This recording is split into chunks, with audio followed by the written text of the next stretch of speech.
I mentioned yesterday on the program that a very prestigious honor was bestowed upon me yesterday and last night in Washington by the Heritage Foundation. The Heritage Foundation is one of the longest surviving conservative think tanks in the country. They have, they've been around longer than I have. They've been around 50 years, 35 or 50 years. It's been, as long as there has been conservatism, there has been the Heritage Foundation. And they have been a bulwark, and they have stood strong, and they have not wavered, and they never turned against MAGA. They didn't do any of the things that you find that maybe some individuals there did on a rare occasion. For the most part, the Heritage Foundation has always been dependable. They are what you expect them to be. They are what you hope them to be. And I have had an ongoing relationship with them since shortly after this program debuted on August 1st, 1988. Well, last night in Washington, they dedicated some new studios. They're expanding, and they built a new broadcast complex. And they created new radio studios. They're actually going to have radio programming originating from the foundation rather than have to traipse to various radio stations around town or around the country. And they dedicated those studios to me. In addition, they gave me an award. The Titan of Conservatism Award was presented to me last night, and I want to share with you a couple of audio sound bites from Kay James of the Heritage Foundation, who made the announcements last night. Here's the first of two sound bites. Long before I became president, I used Rush Limbaugh as my true north for decades. I've been listening to his show since the very beginning. I even remember going to the dedicated Rush rooms in restaurants where you could listen to the show on your lunch hour. In his first few years with a nationally syndicated show, I always marveled at how people could call him up and say, "Thank you for speaking up like you do."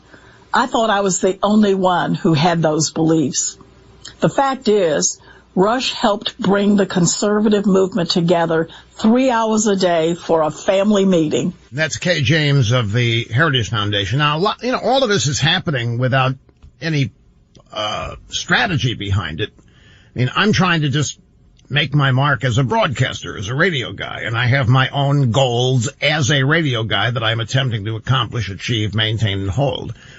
And it happened to dovetail with the conservative establishment in Washington at the time, most of whom I didn't know.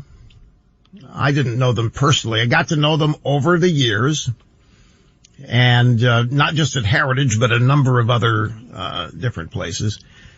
And it's interesting to me how here I am doing what I'm doing without knowing about the existence of any of these other organizations. I mean, I heard of Heritage, but to me they were not what I was doing. They were a think tank. I'm a broadcasting tank.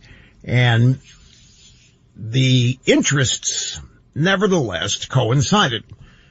And it helped firm up a movement and give it legitimacy and so forth. And there was I gotta tell you, folks, at the beginning of the radio program, you had traditional human behaviors that dominated. There were some people ecstatic that there was a radio program out there that was properly, correctly identifying and promoting conservatism. You had others in the conservative movement who were jealous. And then you had others who didn't like it at all because I didn't go to college and didn't have a pedigree, didn't have a reputation that they could point to with pride. Like, who is this guy? Where'd he come from? What university did he go to? Well, he didn't go to university. Oh, no. So our leading spokesman on the radio doesn't even, just barely went through high school? Yeah, that's about it. Oh, no. So there was that kind of reaction.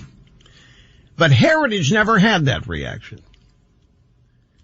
They never once had any airs about them. Ed Fullner was the chairman and president of the Heritage Foundation when I was first starting the program, and he welcomed me in and got me introduced to all kinds of people there. And I met people otherwise wouldn't have met had it not been for Heritage. Here's the second K. James bite. The extraordinary reach of his #1 radio talk show has allowed him to convert millions with his common sense, everyday language explanations of why conservatism works and how every American benefits because of it. Everyone in America knows that the conservative movement simply wouldn't be where it is today without the venerable Rush Limbaugh. The venerable Rush Limbaugh. K. James of the Heritage Foundation. So I got the Titan of Conservatism Award last night, and they named their brand new broadcast complex the Rush Limbaugh Radio Studios. And that's forever. That's going to be forever. There are going to be people walking in there recording things, and they will know that they are in the Rush Limbaugh Broadcast Complex at the Heritage Foundation. So thank you. I'm Mr. Snerdley saying, well deserved. I wanted to take just a moment here at the beginning to thank everybody at Heritage for, both of these honors, because that's what they are. The Titan of Conservatism Award in the Rush Limbaugh Broadcast Studios. And, very appreciative, and I cannot thank them enough for, over 30 years of a very good, close working relationship that we've had, and look forward to many